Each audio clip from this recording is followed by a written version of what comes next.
नमस्कार दोस्तों, आपका कमेंट आया कि एसीएल रिकंस्ट्रक्शन और मेनिस्कस रिपेयर के बाद एक बहुत ही ज़्यादा ये बहुत सारे वीडियोस पे कमेंट आया कि हमें ये वाला इशू फेस करने को मिल रहा है। अब इशू क्या है? इशू ये है कि आपकी मान लीजिए लेफ़्ट नी का एसीएल रिकंस्ट्रक्ट हुआ है, तो आपको कुछ टाइम बाद 2 से 3 महीने के आसपास हमें जो है ना वो पेन फ़ील होता है। और पेन फ़ील कैसे होता है कि आपको लगेगा कभी कभी आपका एसीएल तो नहीं, ये ऑपोजिट लेग की बात कर रहा हूँ, इंजर्ड लेग की नहीं, जिसका आपका ऑपरेशन हुआ है, सर्जरी हुई है, उस लेग के बारे में बात नहीं कर रहा। मैं बात कर रहा हूँ जो नॉर्मल लेग था हमारा, उसके बारे में। सो ये बहुत सारे लोगों का आया था और इस पर बहुत सारे लोगों ने कमेंट किया था वीडियो पे। इशू है ये हमें फेस करने को मिल रहा है, तो इसका क्या सोल्यूशन है, क्या नॉर्मल है। सो उससे पहले मैं अपने एक्सपीरियंस के बारे में बात कर देता हूँ कि मेरे साथ ऐसा कुछ इशू हुआ था। तो जी हाँ, मुझे भी सेम चीज़ एक्सपीरियंस हुई थी। तो उसके बाद क्या हुआ था, पहले जो बताता हूँ कि क्या क्या इश्यूज़ जो थे जो मुझे फेस हुए थे।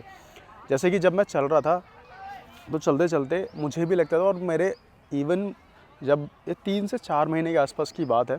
और अगर मेरा वो वाला वीडियो देखा होगा कि सिम्टम्स जो होते हैं विद इन 3 मंथ्स, क्या कॉजेज़ हो सकते हैं, क्या पेन हो सकते हैं, पॉसिबिलिटीज़ क्या हो सकती है पेन की, वो सारी चीज़ें मैंने वीडियो में शेयर करी थी।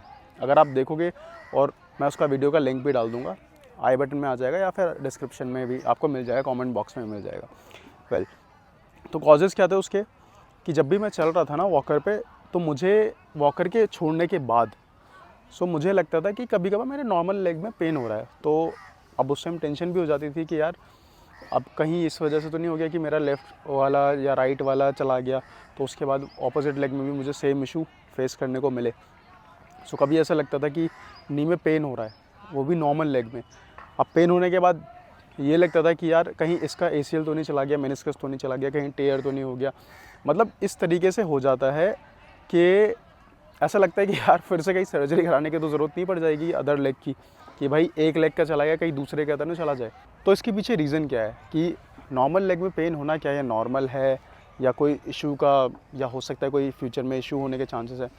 तो यार ये क्वेरी लेके ना, जब मेरा माइंडसेट जा चुका था कि भाई एमआरआई करा लूँ, लेकिन हमेशा मैंने क्या करा कि डॉक्टर को प्रेफरेंस ज़्यादा दी।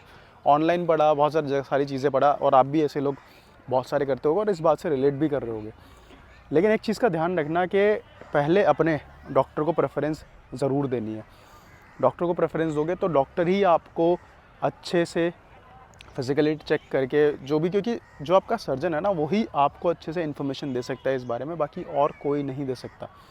आप कितने भी वीडियोस देख लीजिए कि हर कोई वहाँ पे एक पॉसिबिलिटीज़ बताता है, कि रिसर्च के बेसिस पे बताता है, बट जो डॉक्टर है आपका वही आपको अच्छे से चेक करता है। अब बहुत सारे लोगों का एक यहाँ पे, सॉरी मैं थोड़ा इसमें डिटेल में जा रहा हूँ। जब भी मैं आपके कमेंट्स के गो थ्रू करता हूँ तो उसमें बहुत सारे क्वेरी जो लगती है ना, मुझे कॉमन लगती है। एक होता है कि यार हमारे घर से 500 किलोमीटर 700 किलोमीटर दूर है डॉक्टर, तो क्या करें। यार देखो, और एक इशू ये भी आया था कि हमारा जो डॉक्टर है, अब जो जिस डॉक्टर थे जिस हॉस्पिटल में थे, वहाँ से उन्होंने स्विच कर लिया, किसी और हॉस्पिटल में चले गए, या तो हम क्या करें। यार देखो, हमेशा ना अगर आप प्रॉब्लम पे फोकस करोगे तो प्रॉब्लम बढ़ेगी, अगर आप सॉल्यूशन पे फोकस करोगे तो सॉल्यूशन। अब सॉल्यूशन क्या हो सकता है इसका, कि आप दूसरे डॉक्टर के पास चले जाएं, दूसरे डॉक्टर को दिखाएं। क्योंकि अब वर्स्ट केस सिनेरियो क्या होगा, ये तो है नहीं कि आपने एक ही डॉक्टर ने सर्जरी करी, अब वो नहीं है अवेलेबल तो आप भगवान भरोसे बैठ जाएंगे। नहीं, अच्छे फिजियोथेरेपिस्ट के पास जाइए और अच्छे डॉक्टर के पास जाइए, उससे अपना चेकअप कराइए। जो भी है सर्जरी, क्योंकि जो पेपर्स मिलते हैं आपको, वो उस टाइम पर ही सारी चीज़ें आपको क्लियर हो जाती हैं सामने वाले डॉक्टर को कि क्या आपका केस रहा है। अब आते हैं पॉइंट पे वापस। रीज़न की बात कर रहे थे हम कि रीज़न क्यों होता है। तो रीज़न का सबसे बड़ा ये है कॉज, कि जब आप इतने टाइम से चल रहे थे, तो अब क्या था, आप वॉकर पे चल रहे थे। वॉकर से क्या था, जो आपका बॉडी वेट था वो आपके यहाँ पे शोल्डर्स पे आ रहा था, ठीक है। शोल्डर्स पे आते आते आते आते अब क्या हुआ, अब धीरे धीरे करके आप अपनी नॉर्मल लाइफ में वापस आए। अब उसमें क्या था कि जब आपका जो भी लेग से राइट लेग था, लेफ़्ट लेग था, जो भी है आपका लेग, आप नॉर्मल लेग पे प्रेशर जा रहा है पूरी बॉडी का। अब मैं एक इस तरीके से अगर एक पैर पे खड़ा हो जाता हूँ, ठीक है, और दूसरे पैर पे खड़ा हूँ, तब हम दोनों पैर पे खड़े होते हैं। तो जो ये मान लीजिए ये हमारे पैर हैं, दोनों पैर पे खड़े होते हैं, तो बॉडी का जो वेट है इक्वली दोनों पैरों पे जाता है, ठीक है। और जब अब मैं इस पे हटा दूँ, ठीक है, अभी आपका सिंगल लेग है, तो इस पे पूरी बॉडी का पेन जाएगा, जो कि इतने सालों से हमारी बॉडी को आदत है एक ही दोनों पैरों पे रखने की। अब इस पे ज़्यादा प्रेशर पड़ा ना, इस पे प्रेशर पड़ने की वजह से क्योंकि ये टेम्परेरी प्रेशर होता है, क्योंकि जो हमारी अदर लेग है वो रिकवरी चल रही है उसकी, हम एक्सरसाइज कर करके उसको ठीक कर रहे हैं। जब इस तरीके से होता है तो यही रीज़न होता है पेन होने का। सो ये चीज़ मुझे मेरे डॉक्टर ने एक्सप्लेन करी थी, इसलिए मैं बहुत अच्छे से आपको बता पा रहा हूँ। क्योंकि जब मैं ये क्वेरी लेके, क्योंकि मेरा भी उस टाइम पे दिमाग ये हो गया था यार कि कहीं MRI तो कराना पड़े। और एक और चीज़ यहाँ पे क्लियर कर दूँ, बहुत जगह ये बहुत सारी मतलब जब भी हमें कुछ पेन वेन होता है तो हम एक्सरे के लिए जाते हैं। सो उन डॉक्टर ने बताया था कि भाई एक्सरे के लिए कब जाते हैं आप? एक्सरे के लिए जाते हैं जब आपके बोन से रिलेटेड कुछ इशू हो, बोन आपका हिल गया हो, कुछ हो गया हो। लेकिन जब भी ये लिगामेंट्स की बात आती है तो वहाँ पे MRI हमेशा काम आता है। तो फिर भी लोग एक्सरे के लिए जाते हैं, और मैंने खुद भी कराया था एक्सरे। तो मैं खुद बता रहा हूँ कि जब मुझे इंजरी हुई थी तो मैं भी सबसे पहले एक्सरे के लिए ही भागा था। तो रीज़न आपको बता दिया, इस वजह से होता है। और एक और चीज़ बता दो, कोई घबराने वाली बात नहीं है, क्योंकि मुझे भी ये चीज़ें फेस हुई थी। और डॉक्टर का क्या कहना था? सो डॉक्टर ने उस टाइम ये बोला कि भाई आपको क्या करना है, दोनों लेग्स को इक्वली ट्रीट करना है। पेन है ये इसलिए है क्योंकि आपका एक लेग पे प्रेशर पड़ रहा है, और विच इज़ नॉर्मल, क्योंकि जब इतने टाइम के लिए एक लेग पे प्रेशर पड़ता है तो ऑब्वियस ही बात है यार। मैं लेट से 80 किलो किसी का वज़न है या 70 किलो किसी का वेट है, तो उसने अब 80 किलो एक ही लेग पे आएगा तो ऑब्वियस ही बात है वो प्रेशर पड़ेगा और पेन होना स्टार्ट होगा, विच इज़ ऑब्वियस। अब आपको यहाँ पे क्या करना है, डॉक्टर ने जो बताया था, डॉक्टर ने बताया था कि मुझे यहाँ पे क्या करना है कि मुझे दोनों लेग्स को इक्वली ट्रीट करना है। अब होता क्या है कि हम बहुत ज़्यादा आलस कर जाते हैं, प्रोक्रास्टिनेट कर जाते हैं कि भाई हमने कुछ टाइम के लिए एक ही लेग से एक्सरसाइज करी, क्योंकि हमें क्या लगता है कि भाई लेट से हमारा लेफ़्ट लेग वीक है, ठीक है, तो हमने लेफ़्ट लेग पे ज़्यादा फोकस करा और राइट लेग को छोड़ दिया, क्योंकि वो हमारा नॉर्मल लेग है और हमें लगता है कि हम खाली एक लेग से एक्सरसाइज करेंगे तो ऐसे ठीक हो जाएगा। और इसके रीज़न पीछे क्या है कि हमें वो आलस क्यों आता है?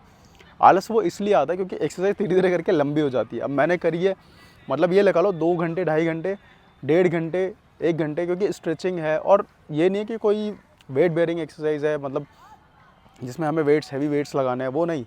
जब फिजियोथेरेपी स्टार्ट होती है इनिशियल डेज़ में, लेट से आपको 2 से 3 महीने हो जाते हैं। अगर आपने एक्सरसाइज वाला वीडियो देखा होगा तो आप इस बात को रिलेट कर पा रहे होंगे, और आपके जो भी फिजियोथेरेपिस्ट ने आपका प्लान दिया होगा उसके हिसाब से भी। सो उस टाइम पे ज़्यादा लंबा टाइम लग जाता है। यही रीज़न होता है कि लोग अवॉइड करते हैं। अब अवॉइड करने के चक्कर में कुछ ऐसे इश्यूज़ आपको फेस करने को मिल सकते हैं। तो उन इश्यूज़ से बचने के लिए आपको क्या करना है, दोनों लेग्स को इक्वली ट्रीट करना है, दोनों लेग्स से इक्वली ही एक्सरसाइज करनी है। मैं हमेशा बोलता हूँ कि जब भी ऐसा कोई आपको इशू फेस करने को मिले, अपने डॉक्टर से हमेशा कंसल्ट करें, ठीक है। डॉक्टर ही आपका जो मेन जो प्राइमरी पर्सन है ना, डॉक्टर ही है, तभी आपकी चीज़ें ठीक हो पाएंगी। अदरवाइज़ इशू बढ़ सकता है, कुछ भी हो सकता है। सो हमेशा डॉक्टर को प्रायोरिटी दें। सो अब आपके पास सारे रीज़न्स हैं कि किन वजहों से ये सारी चीज़ें होती हैं, कैसे ठीक होगा, क्या चीज़ें हैं। बस एक चीज़ है एंड नोट जिसके साथ मैं वीडियो को एंड करना चाहूँगा कि बस एक चीज़ का ध्यान रखें, 2 चीज़ों को आपको प्रेफरेंस देनी है।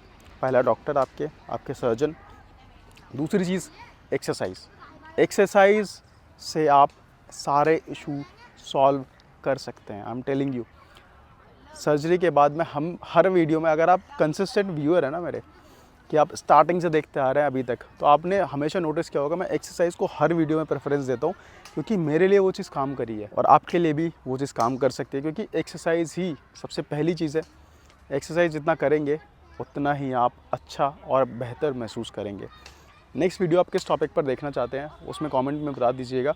बाकी आपने पॉडकास्ट के लिए बोला था, और पॉडकास्ट के ऊपर हमारे ऑलमोस्ट 3 पॉडकास्ट रिलीज़ हो चुके हैं, तो वो पॉडकास्ट देखिए, बहुत ही इन्फॉर्मेटिव पॉडकास्ट है, बहुत ही इन्फॉर्मेशन मिलेगी आपको एक यूनिक तरीके से। मिलते हैं आपसे नेक्स्ट वीडियो में। सजेशन अपना ज़रूर डालिएगा, क्योंकि सारे जो टॉपिक्स हैं मैं कमेंट बॉक्स से ही उठाता हूँ।